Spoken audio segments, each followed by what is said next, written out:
Orji be the answer? Well, Sharon Moore yesterday has officially named Alex Orji in the end zone QB1, as Michigan Wolverines Live said should happen weeks and weeks ago.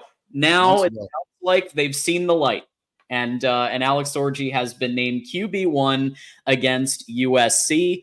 And if you look at some of the numbers, obviously, Orji hasn't had a lot of pass opportunities, but he did get 2 passing touchdowns through the air, so he can indeed, pass the ball.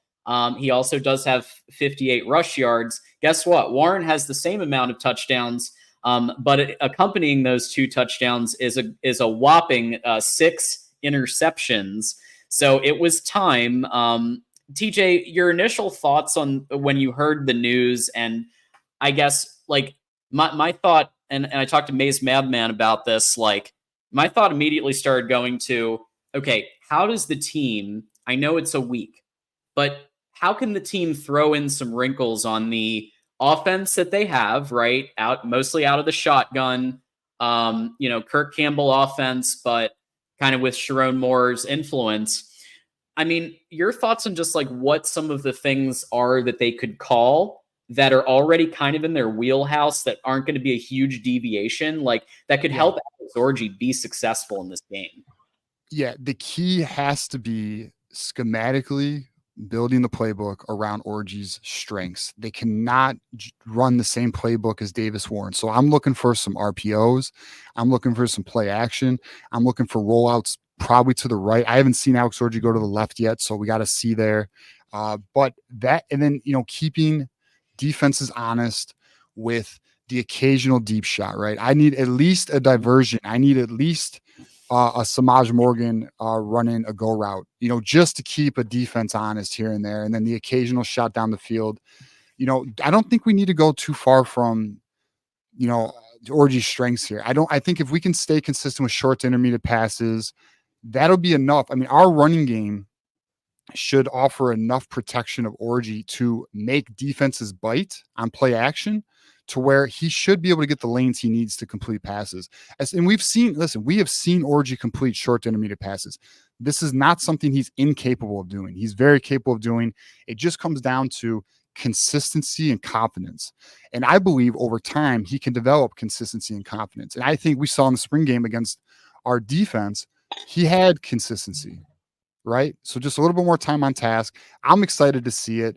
I'm just hoping they not only utilize Orji's strengths here, I'm hoping they put the players in the right position to succeed. Like, where do they put Donovan Edwards? Who's starting at center, which we're going to get into later in the show. Right tackle, which we're going to get into later in the show. How are they going to utilize Colston Loveland if he's able to play, right? So we know they want to, I think we're going to touch on this in a little bit, is Hogan Hanson's going to get a little more involved. So things like that, John, like, they just need to utilize our playmakers and find mismatches and then put Orji in the best position to succeed by calling plays to his strengths, and do not stick to, and I don't think they will, but do not stick to the same playbook you had for Davis Warren, because it is obviously not, they're not the same player. They have completely different characteristics and skill sets. So we'll see what they do. I'm excited to find out. This is going to be a great opportunity for us as a fan base to watch what this coaching staff does with Alex Orji at quarterback. Absolutely. And, in addition to super chats, the other thing we will try to highlight is YouTube member comments of people who are part of our YouTube membership, which starts at just $2.99. You see all these names down here. They're all members. So check that out. Tim is one of our members, Tim Leineke, and not to be confused with Tim Prangley, who's coming on later. This is a good question before we dive into some of the deep specifics, but was it a mistake naming Orji QB this early in the week and tipping your hand? Yeah, it's interesting that they did this, because Sharon Moore announced this to the media before the players knew. The players found out by being asked questions about it. They were not even aware that this was publicly announced.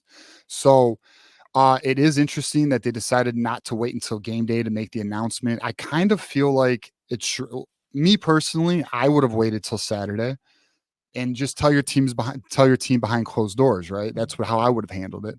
But I think it's Sharon Moore's way of saying he's showing faith in Alex Orji. Let's go. Let's put the helmet on. Let's get on the field and show these dudes the deal.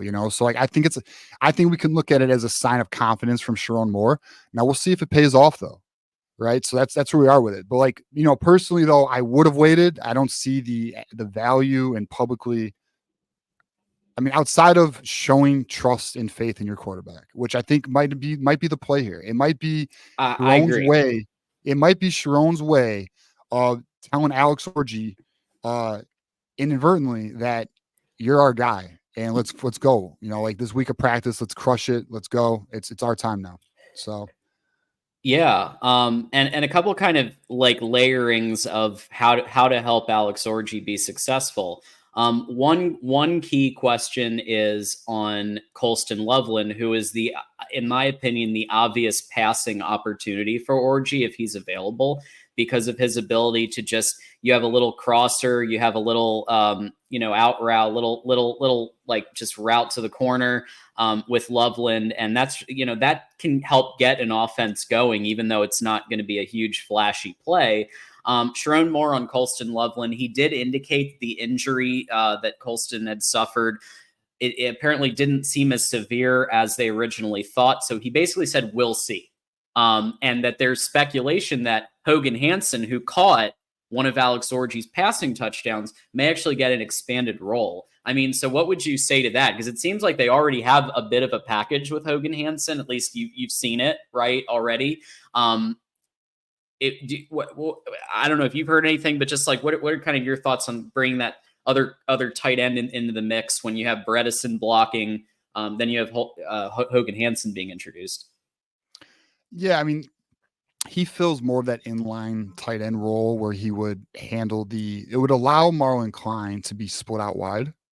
So by bringing, so he would be the natural fill in to Colston Loveland if Colston Loveland were to miss time, because he plays that F type tight end where he would be more inline. So I mean that I guess, but we saw with on the touchdown reception, John, where they have him do a slow release and then get into the gap there, and then he was able to score, right? So yeah, I mean, it'd be interesting to see how they utilize Hogan Hansen, but I mean, I'm hoping that it's not because Colston Loveland's not able to play. I'm hoping it's because they want to maybe cause some confusion on USC's defense, maybe have a couple tricks up their sleeves with Hogan Hansen, maybe that USC might not be prepared for. We'll see. But hopefully Colston Loveland's good to go because we're going to need him against USC.